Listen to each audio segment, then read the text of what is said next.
자, 이거 한번 보도록 하겠습니다. 어디로 가면 담보책을 한번 보도록 하겠습니다. 페이지요 159요. 그래서 담보책임 이렇게요. 담보책임을 보도록 그렇게 하겠습니다. 그래서 담보책임인데요. 담보책임 이것은 시험이 한 문제가 나오는데요. 좀 문제기는 문제죠. 담보책임이요. 양에 비해서요. 시험이 너무 적게 나오니까요. 그러니까 이 담보책임은 우리가 어떻게 해야 되느냐, 이걸 가지고 이론을 다 가지고 봐야 되는 것이 아니고요. 먼저 이제 569조부터 시작해야 돼요. 569조가 타인의 물이죠. 타인의 소유물이죠.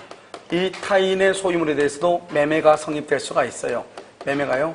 그래서 569조 타인 소유물에 대해서 매매가 성립한다. 자, 그 다음에 이제 여기 이제 권리의 하자가 있고요. 그 다음에 여기 물건의 하자라고 하는 것이 있어요. 여기 권리의 하자가 있죠.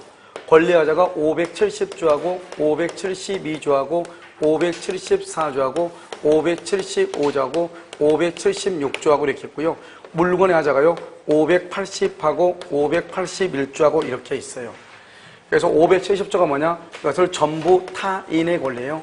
전부 타인의 권리 이렇게요. 여기가요 일부 타인의 권리고요. 여기는 수량 부족 일부 멸실이에요. 수량 부족 일부 멸실이고요. 그 다음에 575조가 용익 권능의 제한이에요. 용익 권능의 제한이고 576조가 저당권 또는요 전세권에 의해서 경미가 됐다. 저당권 전세권의 행사. 이걸 뭐라냐? 580을 특정물의 하자고요. 581조가 종류물의 하자예요. 그럼 특정물은 뭐냐면 아파트 101동 101호를 얘기하죠. 아파트 매매는 특정물이에요. 그럼 여기 봐봐. 책상과 걸상이죠. 학원에 있는 거. 하나같이 다 어떻게 생겼어? 다 똑같이 생겼죠? 이것을 뭐란다? 종류물이라고 얘기하는 것이에요. 그 다음에 전세권, 저당권 행사는 전세권이나 저당권을 설정을 했는데 돈을 받지 못해서 경매가 됐다 이 말이죠. 경매. 그 다음에 용익권능은 뭐냐면 내가 그 집을 샀는데요. 그 집에 전세기간이 남아있는 사람, 임대차 기간이 남아있는 사람이 아직도 있는 거예요. 그러니까 나는 이 사람이 전세권자나 임차인을 내보낸다고 해서 내가 이 집을 샀는데 두 사람 간에 합의가 안 돼서 전세권자나 저당권자가 버티고 있는 거예요. 무슨 말인지 알겠죠? 그러면 사용하고 수익할 수가 있어요? 없어요? 없죠? 그래서 용익권능이라고 얘기하는 것이에요. 수량 부족 일부 멸실이잖아요. 수량 부족 일부 멸실이요. 우리가요 이것은 반드시 뭐라 하냐? 수량 부족은 평당 100만 원에 100평을 샀다 이 말이죠. 100평을 1억에 샀다 이 말이죠. 그런데 평당 100만 원인데 100평을 샀는데 80평밖에 안 되는 거예요. 그걸 수량 부족이라고 하고요. 일부 멸실은요. 100평짜리 토지를 샀는데 어제 토지가 물이 범람해가지고 20평이 쓸려 나가가지고 실제 남아있는 것은 80평밖에 안 되는 거예요. 계약을 체결하기 전에 이미 토지가 뭐가 있죠? 일부가 멸실되고 없는 거예요. 알겠죠? 그래서 일부 멸실이라고 그래요. 전부 타인이라는 것은 우리는 남의 물건에 대해서도 계약을 할 수 있거든요. 어떻게 하면 돼요? 그 물건 사가지고 등기해주면 되는 거잖아요. 그런데 문제는 뭐예요? 전부가 남의 것이다 이 말이죠. 그런데 그 원래 소유자가요 자기는 팔 수가 없다는 거예요. 일부 타인의 권리는요 100평이라고 해서 땅을 샀는데 사가지고 와서 보니까요 100평 중에 20평이 남의 땅이 들어와 있는 거예요.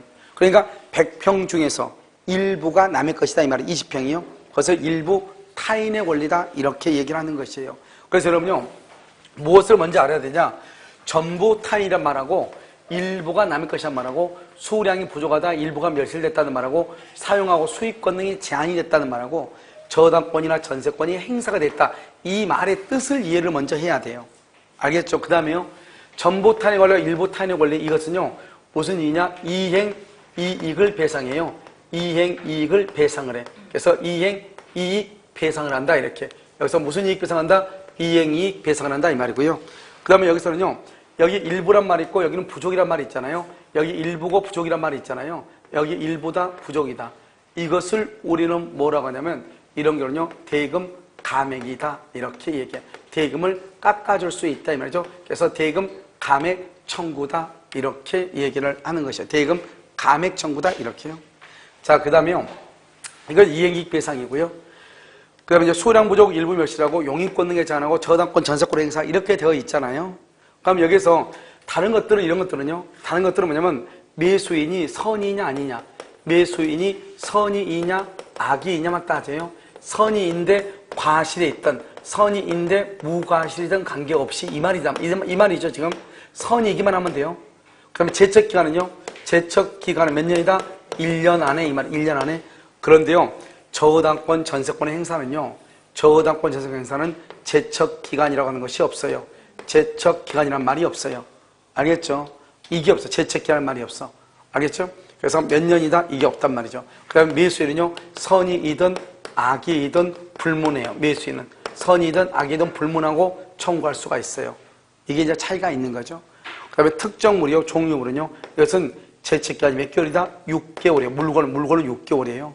그 다음에 이것은 뭐냐면 종류물은 매수일은 반드시 선이 플러스 무과실이 돼야 돼요. 선이 플러스 무과실.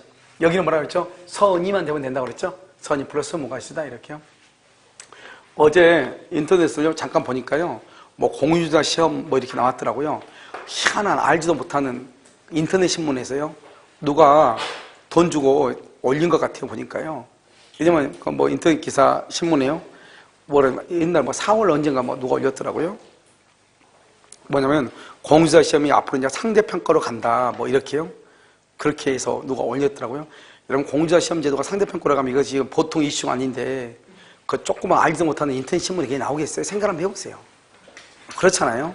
그럼 뭐 여기저기서 난리가 났겠죠 지금. 그래 보니까 누가 4월 1일날에 글 하나 올려가지고요. 하나 해놨더라고요. 그래서 뭐 그런 짓을 하나 모르겠어요. 아무튼 정신 나간 놈들이요. 쓸데없는 짓만 해가지고요. 그리고 이게 우리가 이제 주택관리사 시험하고 약간 다른 게 주택관리사 시험 같은 경우는 사실 이제 딱 건물이라는 게 딱 정리되어 있잖아요. 주택이라는 게. 그냥 수급 조절이랑 이런 게 있어야 되지만 사실 뭐 공인중개사 같은 경우는 자격증을 딴다고 해서 모든 사람이 다 하는 건 아니잖아요. 그 다음에 자격증을 이러면 나중에 따가지고 가서 보면 알겠지만 되는 데와 안 되는데 안 되는데 딱 하면 금방 할 수가 있어요. 사람이 움직이잖아요. 움직이는 부동산은 무조건 되게 돼 있어요. 근데 움직이는 것도 이제 어떻게 움직이냐에 따라 다르죠, 이제. 그렇죠? 약간의 차이가 있지만 그것은 내가 약간의 어떤 영업적인 비즈니스적인 거기 때문에요. 약간의 것들을 해야 될 것들이 있어요. 내가 이제 광고 같은 것도 약간 하긴 해야 되죠. 그래서 이제 그것을 어떻게 할 것인가. 그 다음에 내가 또요, 얼마만큼 잘 관리하는 것도 아주 중요하거든요. 관리를 어떻게 하느냐. 근데 사람들은 단지 한 건을 위해서 목숨 거는 사람들이 있거든요. 그 한 건을 하다 목숨 걸면 소문이 금방 나잖아요. 뭐 여러 가지 것이 있어가지고 못하는 사람들이 있는데요.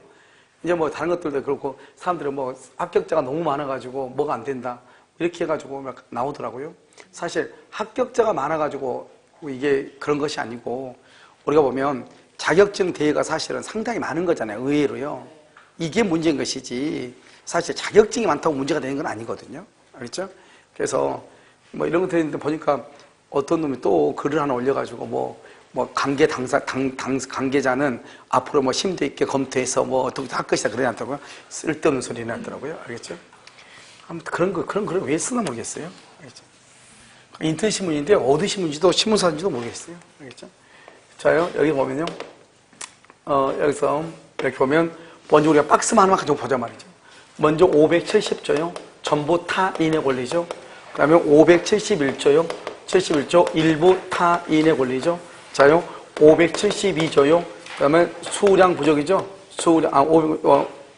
죄송해요. 572조요. 574조요. 수량 부족이죠.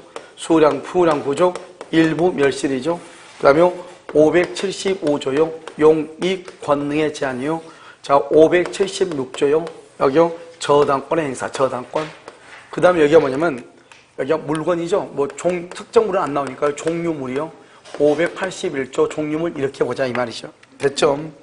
그 다음에 이제 여기서 이제 몇 가지 하냐면, 대금감액, 계약해제, 손해배상 이렇게요. 그 다음에 제척기간 이렇게요. 대금 감액청권이 있고요. 계약 해제권이 있고요. 그 다음에 손해배상이 있고요. 그 다음에 제척기간이라는 게 있어요. 그런데 앞으로 여러분 보면 이 계약 해제는 계약의 목적을 달성할 수 없을 때, 해제를 해요. 알겠죠? 무조건 해제하는 것이 아니고. 그 다음에 여기요. 여기 이렇게 돼 있죠? 여기 이렇게요. 여기 이렇게. 손해배상 이렇게. 이렇게 돼 있죠? 이렇게요. 여기 됐으면 그럼 어떻게 한다? 여기 보면 전부 타는 걸로 일부 타는 걸로 수량 보정 용권 이렇게 쭉 돼 있잖아요. 그럼 대금 감액은 뭐냐면 여기서는 전부 대금 감액은 감액이란 말은 어디만 있다? 일부란 말하고 부족이란 말이 있는 데만 대금 감액이 있다고 그랬죠. 그러니까 일부 타인에 걸리는 선악불문하고 대금 감액이 있어요. 그런데 나머지는요. 여기는요, 수량 부족은 선이만 있고 악의는 없어요. 밑에가 악이고 위에가 선이에요. 알겠죠? 그래서 대금 감액은 일부 탄핵 권리와 수량 부족에만 있어요. 그래서 여러분요, 전부 탄핵 권리, 용익권, 저당권 행사 이런 데는 대금 감액이란 말이 나오면 큰일 나죠. 그 다음에 계약의 해제는요, 계약 해제는 선의는 다 돼. 손해배상하고 선의는 다 돼. 계약 해제하고 손해배상은 선의는 다 돼요. 선의는. 여기는 당연히 선의 무과실이 다 되죠. 종류부는 선의 무과실. 그런데요, 계약 해제가 악의인 경우도 계약 해제가 되는 경우가 있어요. 악의인 경우 이것을 전부 타인에 걸리는 악의인 경우에도 계약을 해제해요.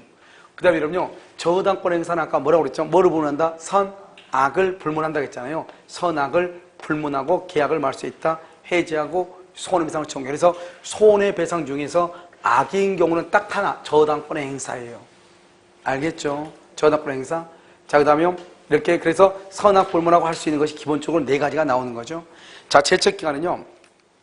제척기간은 이렇게 선이 악의를 불문하고 계약을 해제한 경우는 제척기간이라는 것이 없어요. 제척기간이 없어. 선악 불문하고 계약을 해제하는 것은. 그 다음에 여기 나머지 권리하자는 제척기간이 몇 년이다? 선의는 안날. 안날로부터 몇 년이다? 1년. 선의는 안날로부터 1년이에요. 악의는요? 악의는 계약을 체결 한 날. 악의는 계약을 체결 한 날. 한 날로부터 1년이에요. 계약을 체결 한 날. 여기는 안날로부터 1년. 한 날로부터 1년이에요. 무슨 말인지 알겠죠? 그럼 여기는요? 여기는 지금 있다 없다? 없죠. 이렇게요. 대금감액, 계약 해제, 손해배상 이렇게. 됐죠, 지금? 이것을 지금 얘기하는 것이에요. 그러니까 여러분요, 여기 보면 대금 감액은 선악 불문하고 여기는 선인 경우만, 여기는 선악 불문하고 선악 불문하고 선악 불문. 그런데 저당권의 행사에서는 뭐가 있냐? 선악 불문하고 뭐가 있냐? 출제 비용, 출제 비용 상환 청구권이라고 하는 것이 있어요. 출제 비용 상환 청구권 이렇게 출제 비용 상환 청구권 이런 것들이 있어요. 선악 불문하고 선악을 불문하고 출제 비용 상환 청구라고 하는 것이 있어요. 그러니까 선악이 4개, 하나, 둘, 셋, 넷, 5가지 총하면은요. 알겠죠? 그 다음에 종류물에는 뭐가 있냐? 종류물에는 하자 없는 물건을 청구하죠. 하자 없는 물건을 청구하죠. 이것을 우리는 뭐라고 한다? 이것을 완전물, 완전한 물건이죠. 완전물 급부 청구다 이렇게. 완전물 급부 청구권이다 이렇게 얘기해요. 그래서 완전한 물건에 급부를 청구한다. 그래서 완전한 물건을 급부했으니까요. 계약을 해지한다거나 손해배상을 청구할 수가 있어요, 없어요? 없겠죠. 완전하니까, 퍼펙트하니까, 하자 없는 물건을 청구했으니까. 이거는 반드시 선이 무과실이 돼야 돼요. 종류물은 반드시 뭐가 돼야 돼요? 선이 플러스 무과실이 돼야 된다 이 말이죠. 이게 이제 전부요, 담보책임이 전부 다예요. 그럼 우리가 이제 시험에 뭐라고 나온다 항상? 시험에는 항상 뭐라고 나오고 이렇게 나오죠? 대금 감액은요? 아니 전부 타인의 권리는요? 대금 감액 청구는 없다. 선악 불문하고 계약을 해지한다. 선인 경우는 뭐한다? 손해배상을 청구할 수 있다. 이때 손해배상 봐봐요. 또 여기 또 봐야 되겠네요. 여기 보면 전부 타인의 권리하고요. 일부 타인의 권리에서 손해배상은 무슨 이익을 배상해요? 이행이익을 배상을 해요. 이행이익. 그래서 이행이익을 배상한다 이 말이죠. 무슨 이익? 이행이익을 배상해. 이행이익. 그래서 이행이익 배상이다. 이렇게 얘기를 하죠. 이행이익. 그래서 일부 타인의 권리하고요. 전부 타인의 권리. 그것은 이행이익 배상이다. 그리고 항상 시험 문제는 이것만 가지고 나와요. 그런데 봐봐. 여기 봐봐, 여기요. 그럼 전세권이죠. 전세권이 살고 있다. 아직도 전세권이 살고 있어. 용익권 얘기 아니죠. 저당권이나 전세권에 의해서 뭘 한다? 전세권에 의해서 행사 경매가 된다. 경매. 전세권이 있다 그러면 용익권 얘기 아니에요. 전세권에 의해서 경매가 됐다 그러면 576조예요. 알겠죠? 말이 달라지죠? 그럼 용익권의 제한이라는 것은 내가 그 땅이나 건물을 샀는데 유치권이 있다거나 지상권이 있다거나 또는 지역권이 있다는데 지역권이 없거나 대항력 있는 임차권이 있거나 이런 것들이죠. 이런 것들이 있으면 어떻게 돼요? 내가 사용하고 수익할 수 없잖아요. 수량 부족은 뭐냐면 이런 것이에요. 항상 수량을 지정한 매매란 말이 나와야 되죠. 평당 100만 원에 100평을 샀는데 이 말. 면적을, 가격을 정하는 가장 중요한 요소로 파겠다. 이 말이 꼭 있어요. 아파트 분양이죠. 그걸 수량 부족이라고 그래요. 일부 타인의 권리는 뭐죠? 100평 중에서 30평이 의뢰 소유다 이런 말. 100평 가운데 이런 말이 꼭 나와. 그러니까 일부죠. 100평 중에서 30평이 남의 소유다. 꼭 이런 말이 나와. 알겠죠? 그러니까 그것을 이제 구분을 해야 되고 이걸 가지고 지금부터 한번 본다 이 말이죠. 여러분요 담보책임 한번 보셔요. 거기 박스 안에 박스 보면 대금감액지원권, 계약해제권, 소매장청권, 출제 비용 상환은 저당권만 있죠. 완전물 공부 청구권 이것은 어디에만 있다? 종류물에만 있다. 제척기간은요 권리하자는 몇 년이다? 1년. 물건은 몇 개월이다? 6개월이다. 지금 그렇게 돼 있죠. 그 다음에 여기 지금 나와 있지 않은 것이 손해배상 봐봐. 손해배상. 손해배상에서 전부 타인의 권리하고 일부 타인의 권리가 손해배상에서 선인 경우 손해배상 청구하죠. 이걸 무슨 이익배상이라 한다? 이행이익배상. 이행이익배상이다. 이렇게. 이행이익배상이다. 이렇게. 자요. 자, 159페이지를 한번 보셔요. 1번 타인의 토지에 대한 매매계약은 원칙적으로 유효이다. 그렇게 돼 있나요? 따라서 타인의 건물도 임대차의 목적물이 될 수 있다 없다? 있다 이란 말이죠. 자, 그럼 2번을 보시죠. 2번 보면 매매계약의 목적이 된 권리의 전부가 타인에게 속하죠. 그럼 그 권리를 취득하여 매수인에게 이전할 수 없다면 매수인은 채고 없이 계약을 말 수 있다. 해제. 뭐 없이? 채고 없이 계약을 말 수 있다. 해제할 수 있다. 자, 선의의 매수인의 손해배상 청구권이라고 돼 있나요? 선의의 매수인, 기억, 선의의 매수인은 해제와 더불어 뭐를 청구할 수 있다? 손해배상을 청구할 수 있다. 그래서 선의의 매수인은 해제하고 더불어 손해배상을 청구할 수 있다 이 말이죠. 이때의 손해배상은 뭐다? 이때의 손해는 뭐다? 이때의 손해는 이행이익배상이다. 알겠죠? 계약이 완전히 이행된 것과 동일한 경제적 이익을 배상한다. 그것은 어디를 기준으로 한다? 이행, 불능, 당시를 기준으로 한다 이 말이죠. 4번은요. 전부 타인의 권리에 매매해서 단기 제척기간 규정이 있다 없다? 없다. 그 다음에 선의의 매도인데 봐봐요. 봐봐. 이건 전부 타인의 권리잖아요. 전부 타인의 권리인데 어떤 문제 발생할 수 있냐. 여러분요 우리가요 술 취한 사람이 매매계약을 체결할 수 있어요 없어요? 있죠. 원래 하면 돼 안 돼? 안 되는데. 그러니까요 이 갑하고요 갑이 술이 만취가 되는데 술이 만취된 사람하고 의리 계약을 해서 의리 등기를 가져온 거예요. 그럼 우리는 술 취한 사람하고 계약을 해도 보통은 자기 것이라고 착각을 한단 말이죠. 그러나 자기 거로 착각을 해가지고 이 매도인이요 병한테 팔았단 말이죠. 매도인이 매수인한테. 그런데 알고 보니까 갑이 술이 만취해서 자기 게 아닌 거예요. 무슨 말인지 알겠죠? 그러니까 어떻게 돼요? 우리 병이 소유권이 안 되니까 의리 등기를 병한테 못 하죠. 그러니까 이제 병이 을한테 너 책임져라 이렇게 했단 말이죠. 근데 이 사람도 자기는 술 취한 사람하고 계약하든 말든 내가 소유자라고 생각을 했잖아요. 근데 소유자가 아닌 거예요. 그래서 어떻게 한다? 등기죠. 등기가 되면 이 사람이 뭐가 된다? 이 사람이 선이란 말이에요. 매도인이 선이. 이 매도인 선인데 매도인 선이가 병한테 넘겼다 이 말이죠. 이런 경우는 이 매도인도 보호를 해야 된다 이런 말이죠. 그래서 선의의 매도인이 매수인에게 계약을 해지할 수가 있는 거예요. 원래는 담보 책임은 누구한테? 매수인이 매도인한테 하는 게 담보 책임이란 말이죠.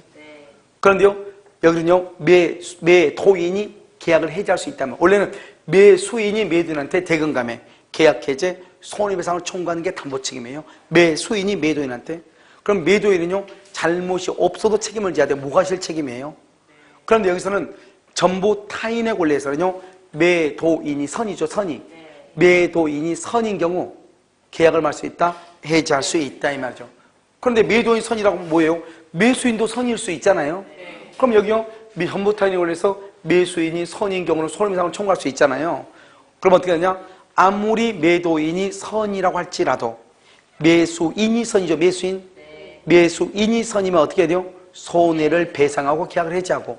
매수인이 악이이다. 그럼 악이면 손해배상이 있어 없어? 없죠. 손해를 배상하지 않고 권리를 이전할 수 없음을 통지하고 권리를 이전해 줄 수 없다. 이렇게 통지하고 계약을 말 수 있다. 해지할 수 있다 이 말이죠. 그러니까 우리는 원래는 담보 책임은 다 지금 여기 보면 이런 것들은 다 대금감의 계약에서 손해배상은 누가 하는 거냐? 매수인이 매도인에게 하는 거예요. 그런데 전부 타인의 권리에서는 매도인이 선일 때 계약을 해지할 수가 있어. 그런데 매도인이 계약을 해지하니까 담보 책임이 아니죠. 담보 책임은 누가 해지하지 담보 책임이다? 매수인이 해야지 담보 책임이다. 알겠죠? 다시 한번 볼까요? 선의 매도인의 해제권이죠. 매도인이 계약 당시 매매 목적에 있는 권리가 자기에게 속하지 않냐면 알지 못했다. 그 권리를 취득하여 매수인에게 이전할 수 없다. 매도인은 손해를 배상하고 계약을 해제. 그런데 만약에 니은 봐봐. 니은 매수인이 악이다. 악이면 권리를 이전할 수 없음을 통지하고 해제를 해. 이때는 손해배상 책임이 있다 없다? 없다 아니면 없다. 이게 우리 시험에 한 2번 정도 나왔단 말이죠. 그래서 이게 이제 법조문이에요. 571조. 권리의 일부죠. 여러분 일부란 말을 봐봐. 토지 100평방미터를 을에게 매도했는데 그중 10평방미터가 병소이다. 항상 이런 말이 있어야 돼. 저는 봐봐. 오른쪽 봐봐. 목적물의 수량 부족을 한번 봐봐. 맨 위에 수량 부족을 한번 봐봐. 거기에 뭐라고 되어 있죠? 갑이 토지 100평을 평방미터당 100만 원으로 계약했어. 100만 원. 평방미터당 100만 원으로 계약을 했어. 그러니까요. 평방미터당 100만 원 거는 평방미터 거기 줄 거 봐. 그것을 면적을 이 말이야. 면적을 있네. 죄송해요. 가로 닫고 평방미터당 면적 있죠? 100만 원 가격 결정이요. 가격을 결정하는 가장 중요한 요소를 파악했는데 얼마가 부족하다? 10평방미터가 부족하다 이 말이죠. 그래서 이 말하고 여러분요. 권리의 일부가 타인에게 속하는 경우는 구별해야 돼.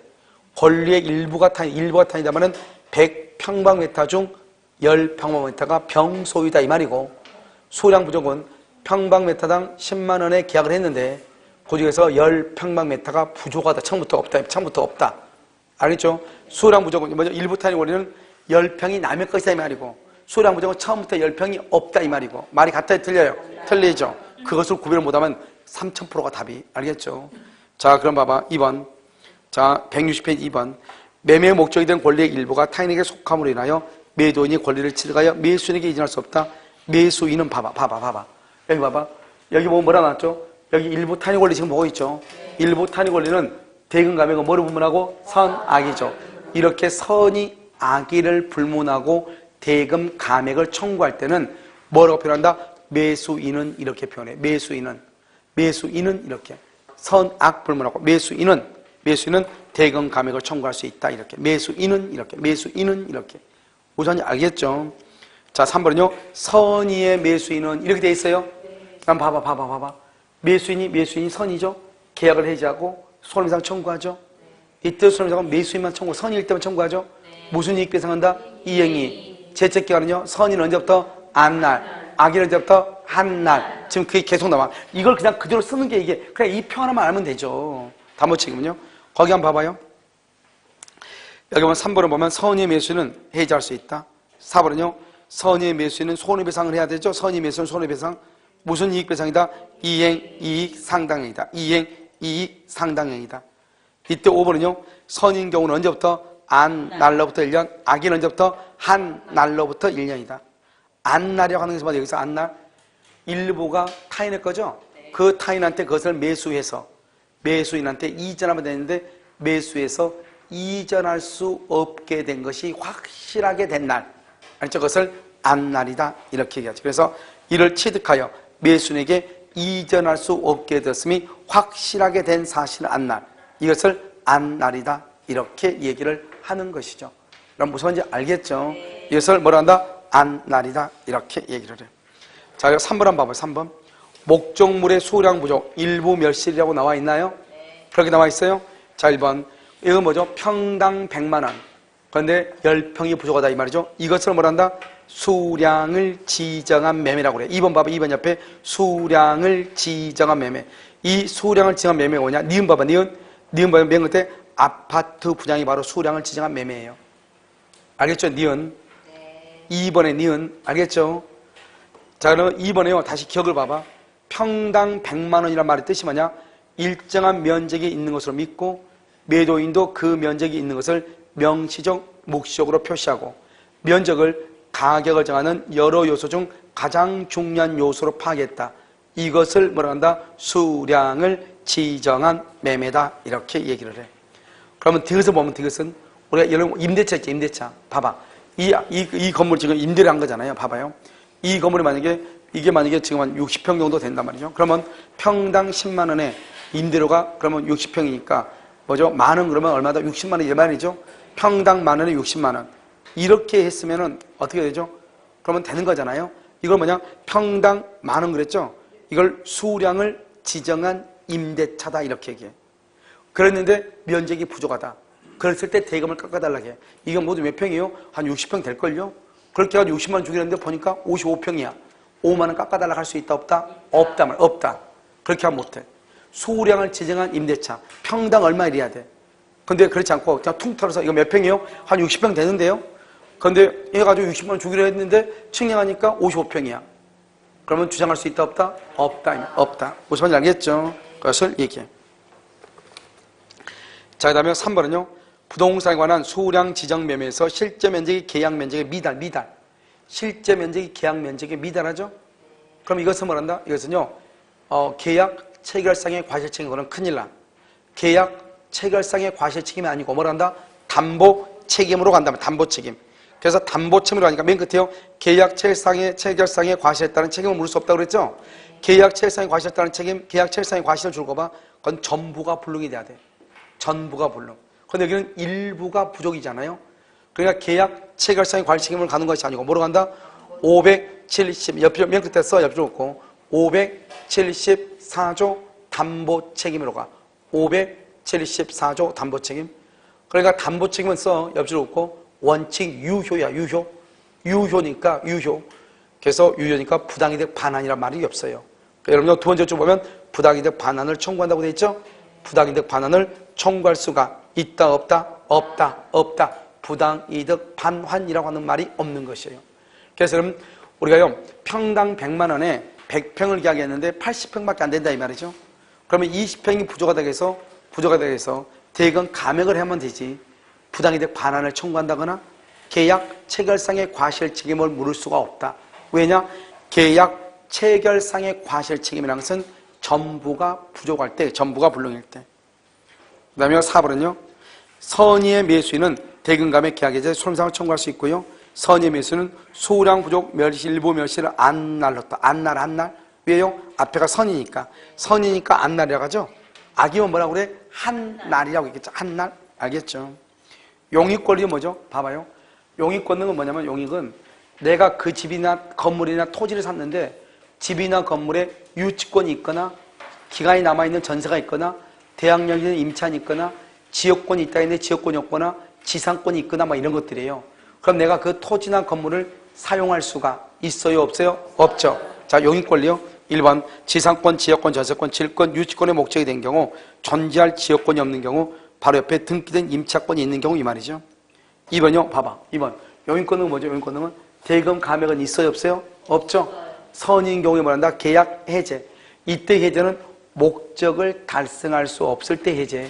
만약에 목적을 달성할 수 있다. 그러면 해제한다? 못한다? 못해. 손해배상을 청구해. 목적을 달성할 수 없다. 해제도 하고 손해배상도 청구해. 선이니까 언제 있다? 언제? 안 날로부터 1년. 이렇게. 자, 그럼 보면 2번 선의 매수인은 목적을 달성할 수 없을 때 한해서 계약 해제, 그 다음에 손해배상을 청구하고 목적을 달성할 수 있을 때는 해제는 못해. 손해배상만 청구해. 안 날로부터 1년이다. 왜? 선이니까 안 날로부터 1년이다. 그럼 2번의 두 번째 줄 계약의 목적을 달성할 수 있는 경우 계약의 목적을 달성할 수 있다. 그럼 계약의 목적을 달성할 수 있다. 그럼 어떻게 돼요? 그러면 해제를 한다 못한다? 못해. 뭐만 청구한다? 손해배상만 이렇게요. 자, 그럼 봐봐요. 저당권, 전세권은 봐. 전세권이 있으면 그 자체로 용익이죠. 그런데 전세권에 의해서 뭐가 된다? 경매. 전세권에 의해서 경매가 된다 이 말이죠. 알겠죠? 그랬을 때는 576조다 이 말이죠. 알겠죠? 그래서 저당권이나 전세권의 행사로 매수인이 소유권을 취득할 수 없거나 취득한 소유권을 잃을 때 그냥 매수인은 그렇게 됐죠? 그럼 여기서 매수인은 뭐예요? 매수인은 그래서 뭐를 보는다? 선, 악을 보면 항상 여러분요 선의 매수인은 악의의 매수인 그러면 선이만 또는 악의만 얘기를 하는데 여기는 지금 보면 그냥 매수인은 그랬죠? 그런 경우는 뭐를 불문한다? 선, 악을 불문하고 계약 해제, 출제 비용 상환 청구, 손해배상을 말할 수 있다, 청구할 수 있다. 그럼 출제 비용이 뭐라고 그랬죠? 출제 비용. 봐봐. 내가 이 건물을 5억 주고 샀어요. 근데 이 집에 2억짜리 저당권이 있었어. 근데 이 값이 5억을 주면 자기가 갚는다고 했는데 돈을 갚지 않은 거예요. 그래서 경매가 된 거예요. 그러니까 내가 다시 경매가 당하지 않으려면 갑이 돈을 갚아야 되는데 갑이 돈이 없대. 그럼 경매가 될 거 아니에요? 그러니까 매수인 내가요 대신 2억을 또 갚는 거예요. 2억을 또 갚으려면 어떻게 해야 돼요? 내 주머니에서 돈이 나가야 되는 거죠. 그걸 출제, 재산이 나간다 이 말이죠. 출제, 그걸 다시 돌려달라 이 말이죠. 출제 비용 상환이다 이렇게 얘기해. 알겠죠? 그 다음에 여러분요 여기 봐봐. 우리가 여러분요 여기 보면 뭐가 있냐면 이런 것이죠. 여기 이제 가등기 있죠. 가등기가 된 거 한번 봐봐. 1번 갑이죠. 2번요 을이죠. 을이 가등기가 돼 있죠. 가등기가 된 것을요 3번 병이 샀어. 3월 1일 날 샀어. 가등기가 된 것을. 그럼 나중에 가등기가요, 번등기가 돼, 번등기. 나중에요, 번등기 10월 1일 날 번등기가 되니까 이 병의 등기는 직권으로 뭐가 돼? 말소가 되죠. 봐봐. 맨 처음에 가등기가 됐어. 가등기가 된 것을 병이 샀어. 병이 샀단 말이죠. 그런데 나중에 가등기에서 무슨 등기가 되니까? 번등기가 되니까 직권으로 뭐가 된다? 직권으로 말소가 되는 거잖아요. 병등기가. 봐봐요. 저당권이 있는 집을 샀어. 저당권 있는 집을 병이 샀어. 근데 저당권에 의해서 뭐가 된다? 경매가 돼, 경매가 되니까 소유권은 어떻게 돼? 잃게 되죠. 구조가 똑같잖아요. 그러니까 저당권이 설정되어 있는 집을 샀다가 경매로 인해서 날아가는 것이나 가등기가 되어 있는 집을 샀다가 번등기로 인해서 날아가는 것이나 다 똑같죠? 알겠죠? 그러니까 어떻게 한다? 가등기가 설정된 부동산을 매수한 자가 번등기가 되면서 직권 말소가 되죠? 그럼 병은 갑한테 가서 576조에서 담보 책임을 말 수 있다? 물을 수 있다. 몇 조? 576조. 그걸 얘기해. 2번. 시험에 가끔 잘 나와. 가등기의 목적이 된 부동산을 매수한 사람이 그 뒤 가등기한 번등기가 격려되면서 부동산 소유권을 상실하게 된 때는 매도인은 576조 이하는 담보 책임을 만다? 진다. 담보 책임을 만다? 진다. 570조가 아니다. 576조다. 이 말이죠. 자, 그 다음에 이제 경매를 한번 봐봐. 경매. 여러분, 경매는 뭐냐면 이런 것이에요. 경매가 이렇게 나오잖아요. 경매는 되게 간단한데요. 이 갑을 뭐란다? 갑을 채무자로 가죠. 채무자요. 을을 뭐란다? 을을 채권자죠. 채권자고 이스라엘이 뭐다? 이 사람이 저당권자예요. 저당권자. 그러면 이 건물이 경매가 된 거예요. 병이 누구다? 경락인이에요. 그럼 경락인을 뭐라고 그래요? 경락인은 집 산 사람이니까 매수인이라고 하죠. 매수인. 채무자를 뭐라고 그래요? 을 매도인이라고 하죠. 담보채무는 누가 누구한테 묻는 거죠? 매수인이 매도인에게. 그런데 이 경매는 반드시 유효해야 돼요. 경매가 무효가 되면 큰일 나요. 그런데 이것은 뭐냐면 이것은 권리의 하자가 있을 때 문제가 되고요. 물건의 하자는 담보 책임이 없어요. 이러면 내가 우리 집이 경매가 되는데 우리 집의 지붕이요, 기와장이 2장이 날아갔단 말이죠. 그러면 기와장이 2장이 깨졌다고 해서 내가 다시 기와장을 사가지고 끼워주고 경매를 당한다? OX, X란 말이죠. 그렇게 하는 것이 아니고 물건의 하자는 담보 책임이 없어. 권리의 하자. 무슨 말이냐? 이 병이요, 아무것도 없는 자고 경락을 받았는데 아니, 딱 보니까 나중에 보니까 유치권이 아직 살아남아 있더라 이 말이죠. 속에 내가 알기보다 임차인이 있었더라 이 말이죠. 알겠죠? 그래서 권리의 하자가 있을 때 담보 책임을 물어. 그러니까 우리가요, 법률적 장애 있죠. 법률적 장애를 뭐란다? 그것을 물건의 하자로 봐. 그러니까 담보 책임이 없는 거예요. 법률적 장애는 내가 공장을 짓기 위해서 땅을 경락을 받았어. 그런데 이것이 중소기업 창업지원법이라는 법에 의해서 공장을 지을 수 없더라 이 말이죠. 법을 내가 몰랐다 이 말이죠. 그걸 법률적 장애라고 그래. 그것은 물건의 하자하고 동일해요. 그러니까 담보 책임이 있다 없다? 없다 이 말이죠. 없다. 알겠죠? 그 다음에 우리가 누구한테 경락이 매수인이죠. 매수니까 대금 감액하고요, 계약 해제하고요, 손해배상하고 이렇게 청구할 수 있는데 원래 손해배상은 없는 거예요. 왜? 내가 스스로 원해서 경매를 당하는 게 아니잖아요. 내가 어쩔 수 없이 경매를 당한 거잖아요. 그러니까 손해배상은 없고, 만약에 갑이나 을이 자기 이 건물이 경매가 되니까 물건이나 권리의 하자가 있는 걸 알아. 숨어있는 임차인이 있다는 것을 알아. 알면서도 고지하지 않는 것. 하자를 알면서 뭐하잖아? 고지하지 않는 것. 그때 손해배상 책임을 짓는 거예요. 그러니까 원래 손해배상은 원칙은 없어. 원칙은. 손해배상은 없다. 하자가 있는 것을 알면서 고지하지 않았을 때 손해배상 책임을 진다. 그 다음에 물건의 하자 안 된다. 법률적 장애 안 된다. 권리하자면 된다. 권리는 뭐다? 임차권이 없는 줄 알 때 있거나 유치권이 없는 줄 알 때 있거나 이런 것들이죠. 근데 문제는 뭐죠? 문제는 질권이죠. 질권. 아니요, 저당권. 저당권이 경매가 됐는데 저당권이 없는 줄 알았더니 1번 저당권이 있더라. 말이 돼, 안 돼? 왜요? 저당권은 뭐다? 말소 기준 권리잖아요. 그래서 저당권은 말소 기준 권리가, 저당권은 경매가 되면 자동적으로 없어져야 돼. 경매가 됐는데 저당권이 살아남아있다 이런 말은 있을 수가 없다고. 그러니까 경매가 됐는데 1번 저당권이 존재하는 경우 그런 말은 있을 수가 없어요. 그건 권리하자이다 아니다? 아닌 것이. 알겠죠? 이것을 얘기하고, 그러면 1차적으로 누가 책임지냐? 채무자가 1차적으로 책임을 지고, 채무자가 책임을 못 질 때 채권자, 저당권자가 2차적으로 책임을 져. 그런데 지금까지 시험은 항상 뭐라고 나오냐? 경매에 있어서는 채권자가 책임을 진다. 이렇게.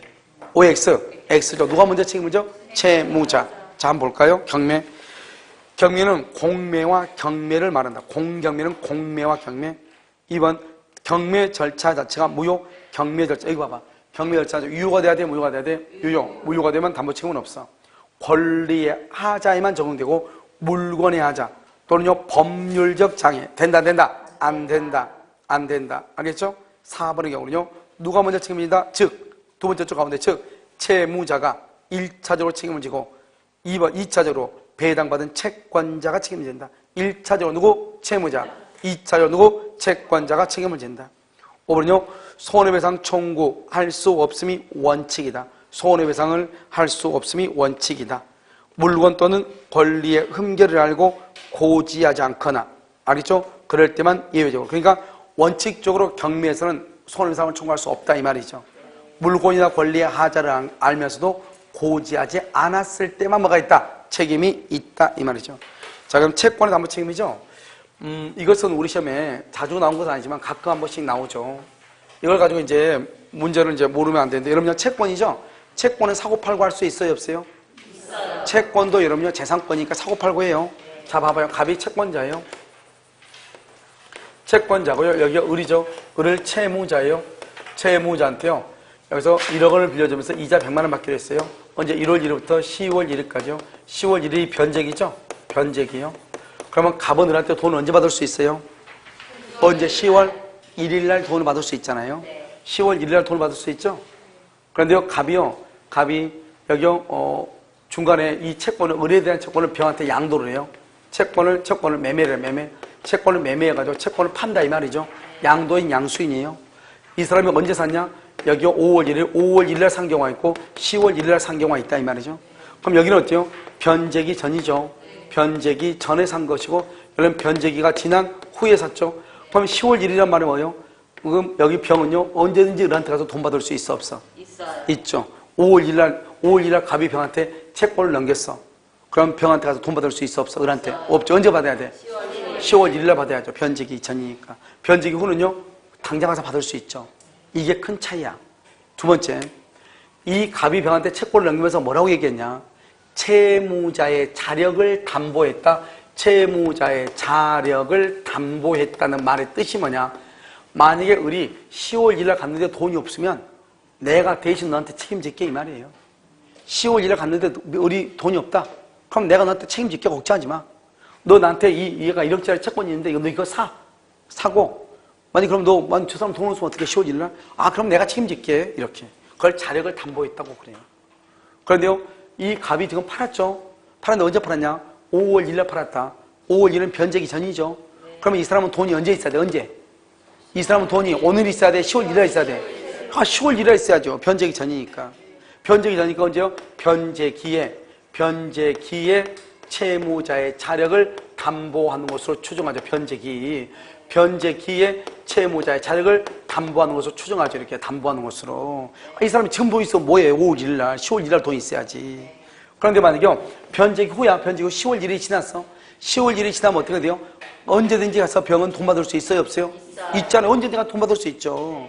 그러면 갑이요 병한테 판단 말이죠.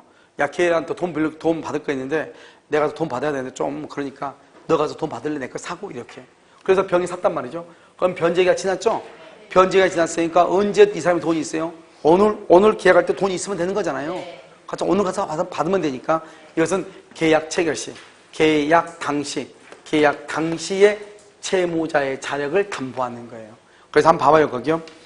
변제기가 도달한 경우는 매매계약 당시의 자력을 담보하면서 추정도그람이 우리 시험에 본다 그래서 틀린 걸로 나왔어. 본다. 추정 옆줄 긋고 봐봐. 추정에다 이렇게 옆줄 긋고 뭐라고 쓰냐? 본다 X 본다 간주한다 의지한다 이렇게 의지한다 본다 간주한다 의지한다 이게 X야. 본다 간주한다 의지한다 이렇게. 자 그다음에 2번 아직 변제기에 도달하지 않았죠. 그럼 변제기의 자력을 담보 변제기 봐봐. 1번은 뭐야? 2번은 계약 당시. 그게 중요한 말이라니까. 2번은 뭐가 중요해? 변제기가 중요하단 말이라니까.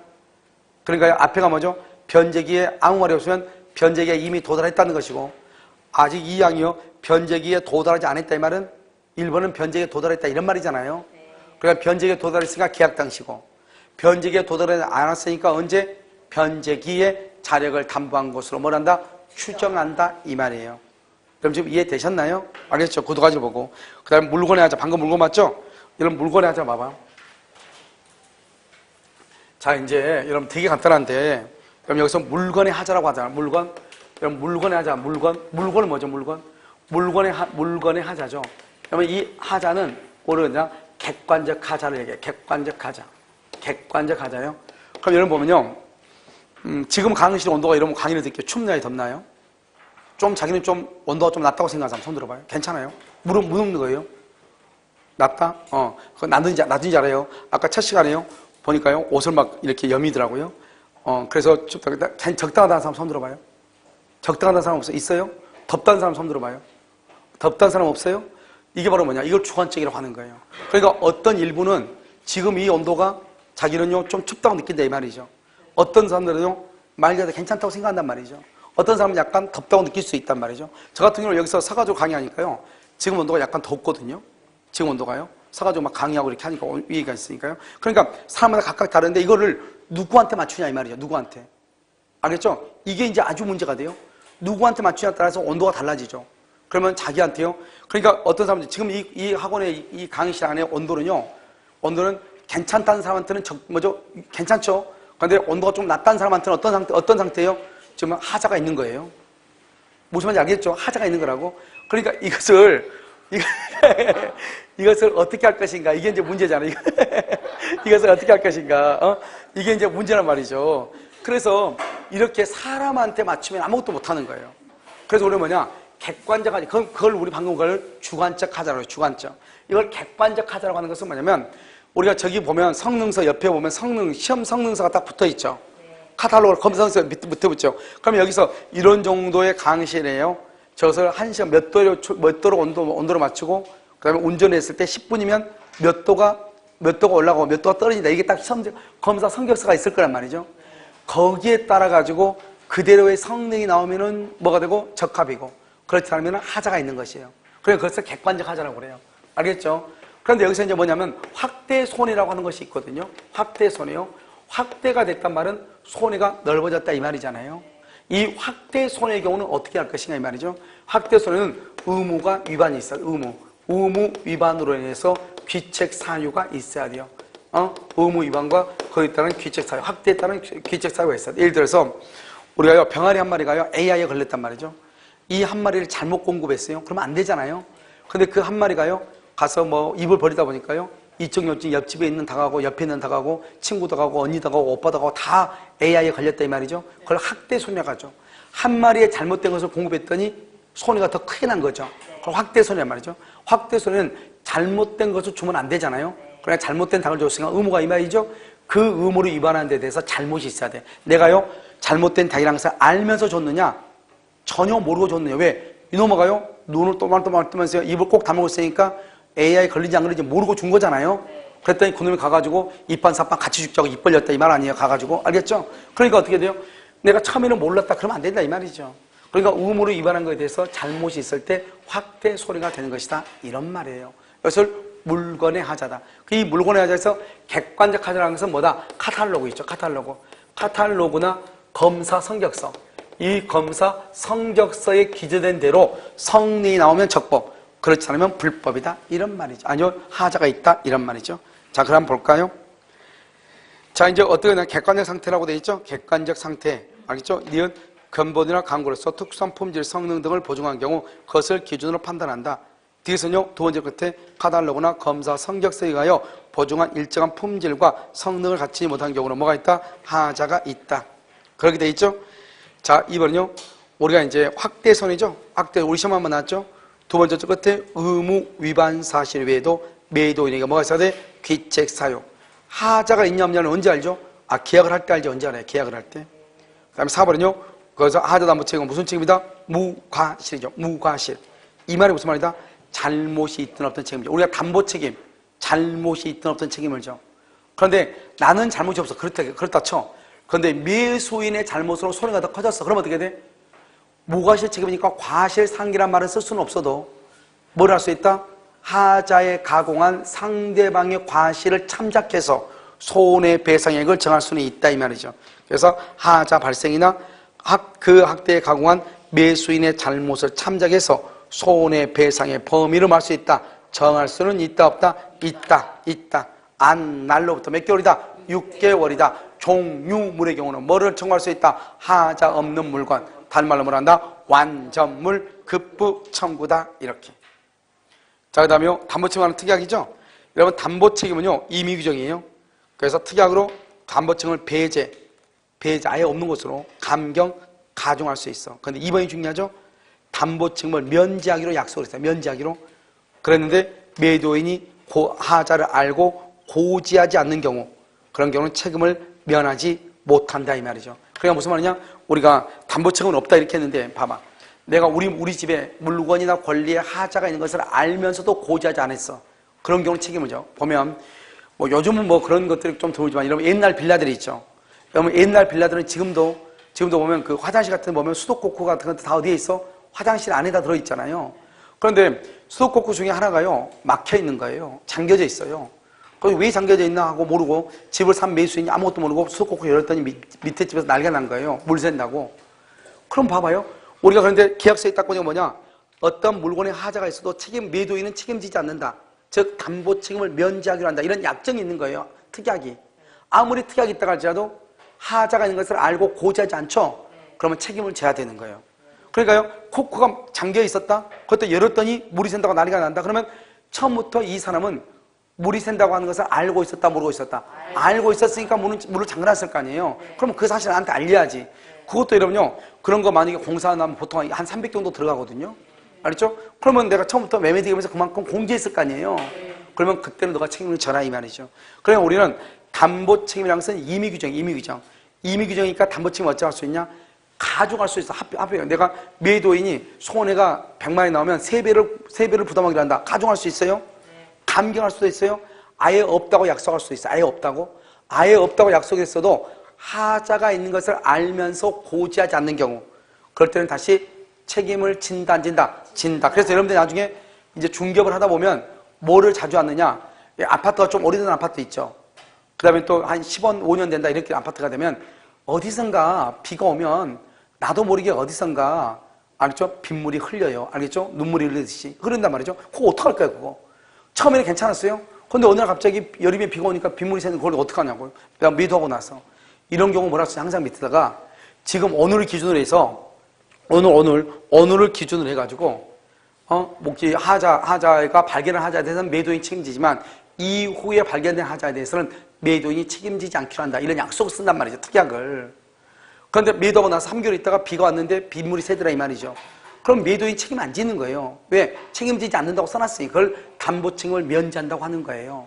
그런데 보니까 그냥 하자가 아니고 보니까 아까 말했듯이 화장실에서 코크를 열었더니 물이 새더라. 그런 경우는 매도인이 책임을 진다 안 진다? 진다 이런 말이에요. 무슨 말인지 아시겠죠? 그것을 뭐란다? 담보 책임이다 이렇게 얘기를 하는 것이죠. 여러분요 작가셨다고요? 한미하고요 교환을 보도록 그렇게 하겠습니다. 알겠죠?